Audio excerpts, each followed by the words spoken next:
Hey everybody, today we're going to talk about a slightly uncomfortable topic, the UNESCO versus Japan thing.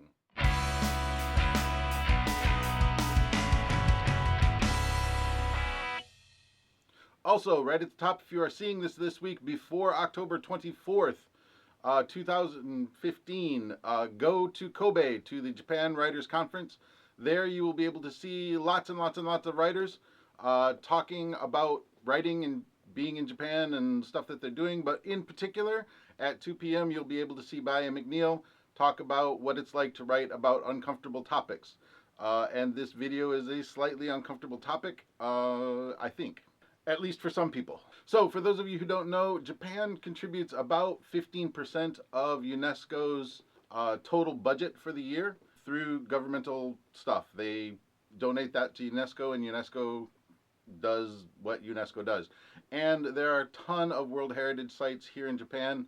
Japan is very proud of having the type of World Heritage sites that they do, as well they should. Some of the sites are, generally all of the sites are very, very cool, very awesome. Almost many of the castles, all of the castles are in, except for some of the rebuilds. And other historic sites that it's cool. I mean, UNESCO has some really great World Heritage sites here in Japan. If you come to visit, go see them. But Japan got really mad at UNESCO last week, earlier this week, late last week, because China put in for the Nanking documents to be added to the documentation for World Heritage stuff. And Japan was very upset about that because they don't agree with China's. They didn't get to see what the documents were that China submitted, and so they were like, "Me, my ball, I'm gonna go home. Goodbye." Which wasn't very impressive. I was not particularly happy about that.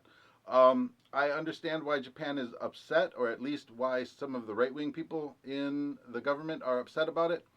But just because something like that happens, you're really going to take all of your money and go home? Does that mean you're going to delist all of the World Heritage sites in Japan? I don't think Japan's going to defund their contribution to UNESCO. And if they do, UNESCO should definitely delist the Japanese sites, because if you're not going to play ball, then you don't get to play ball at all. But as I was thinking about this, I was thinking about what would happen if Japan just decided we want to put this whole World War II thing, or any bad actions that we have done, we want to put this to rest. We want to actually foster and improve our relations with South Korea and China, although it takes two to tango, right? What would happen if Japan decided that they're going to just accept all of the bad stuff that people say they did? What if they just said, okay, fine, you know what? Okay, we did it. Then what would happen? It would take away, seems like it would take away a lot of the argument that China and South Korea have put forward about Japan not coming to terms with their war history. And it would kind of negate a lot of those arguments. Now, it would be uncomfortable to own up to some of the things that happened during World War II.